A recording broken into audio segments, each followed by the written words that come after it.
Hey everyone, Rob Kelsall here and welcome back to my YouTube channel.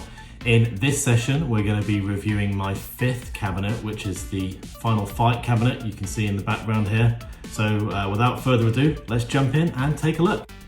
So as you can see, I've had to have a little bit of a change around since the last video just to make room for this fifth cabinet. As with the other Arcade 1-Up cabinets, you can see it's got fantastic original artwork. This doesn't come with the light up marquee as one of the older systems. It also didn't come with the riser. I had to get that separately, which is currently sold out at Arcade 1-Up. So unfortunately these are going for over $100 just for the riser. But I did get the cabinet for $199 from Walmart, so a pretty good price there. Overall $300 for the cabinet with the riser, not too bad at all. You will notice, as with some of the other older systems, it's only got the one speaker. And also only has a 3-position volume, so either off, the mid section, which is still a bit loud, and then the high setting, which is far too loud. So let's jump into the Final Fight game and take a look.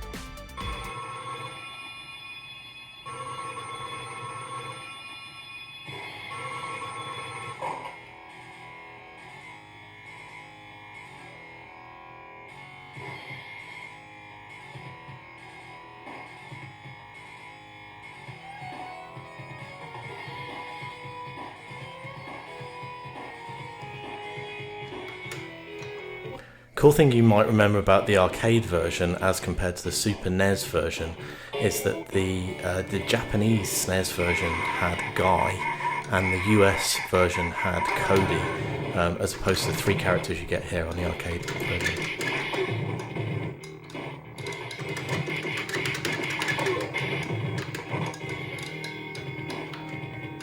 As you can see, gameplay is very smooth, just like the original. I do notice on this cabinet the LCD screen is not quite as good as on some of the newer cabinets, but I think you'll find it's perfectly comparable to the original arcade.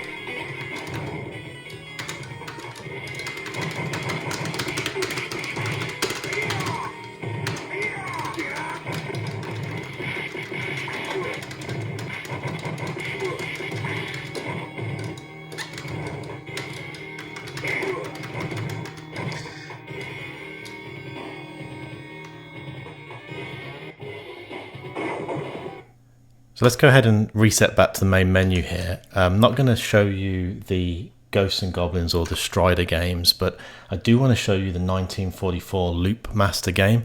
This is not the reason that I bought this cabinet, bought it for Final Fight of course, but I quickly remembered how much I enjoyed this game in the arcade. Final Fight being released in 1989, but 1944 wasn't actually released in the arcade until the early 90s.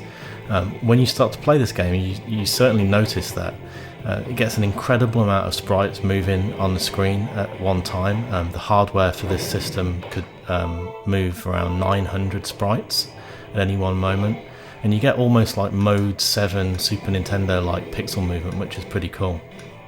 So this game, the resolution I think is increased as well. It's like 384 by 224 with over 4,000 on-screen colours, which is pretty impressive if you think back to what the platforms are that these systems are based on. It's a CP2 platform which ran at just 16 megahertz. So pretty impressive game.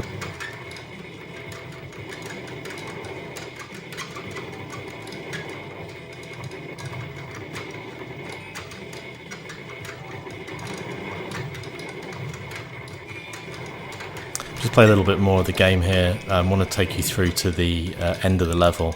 Every level on this game does get a pretty cool boss, which get increasingly more difficult as you move through the levels.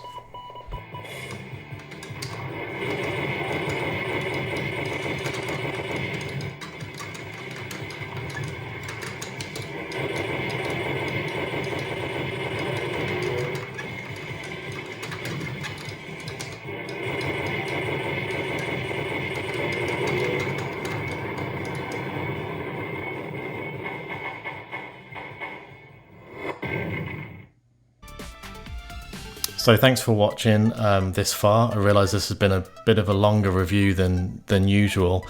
Just wanted to show you the additional 1944 game there. Overall, very impressed with this system. Like I said, I got it for 199 bucks. I did pay 100 for the riser off eBay. Unfortunately, Arcade 1-Up is incredibly popular right now, so people are selling them for more than list price.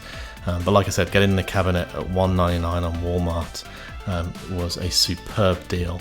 I think they are sold out now, but I'm just going to quickly check for you here. Yep, you can see it was $199, but it's now out of stock. If you don't have this already, sign yourself up for an in-stock alert. This is definitely worth adding to your collection. So that's the end of the review here, but for those that have waited or watched through to the end of the review, I want to leave you with a little bonus, which is the end sequence from Final Fight. Thanks for watching.